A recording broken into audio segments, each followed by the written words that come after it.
சேலம் மாவட்டம் வாழப்பாடி வெள்ளாளகுண்டத்தில் ராஜலிங்கேஸ்வரர் சிவன் கோவிலில் 45 அடி உயரத்தில் உலகிலேயே மிக உயரமான மகா அதிகார நந்திக்கு கும்பாபிஷேகம் வெகு விமரிசையாக நடைபெற்றது.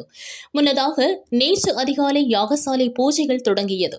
காலை 4ஆம் கால யாகசாலை பூஜைகள் முடிந்து கடம் புறப்பாடானது. சிவாச்சாரியார்கள் வேத மந்திரங்கள் முழங்க அதிகார நந்திக்கு மகா கும்பாபிஷேகம் நடைபெற்றது. இந்த நந்தி வயிற்றிற்குள்ளேயே 15 அடி உயரத்தில் சிவன் சிலை நிறுவப்பட்டுள்ளது. நேர்த்திக்கடன் உள்ளவர்கள் மட்டும் இந்த நந்தியின் வயிற்றிற்குள் சென்று தியானம் செய்யலாம். வெள்ளாளகுண்டத்தை சேர்ந்த ராஜவேல் உலகிலேயே மிக உயரமான நந்தீஸ்வரனுக்கு சிலையை அமைத்துள்ளார். சிலையை மலேசியா முருகன் மற்றும் ஏத்தாப்பூர் முருகன் சிலையை வடிவமைத்த திருவாரூர் தியாகராஜன் நேர்த்தியாக வடிவமைத்துள்ளார். நந்தீஸ்வரரை பல்வேறு பகுதிகளில் இருந்து வரும் சிவபக்தர்கள் தரிசனம் செய்து வருகின்றனர்.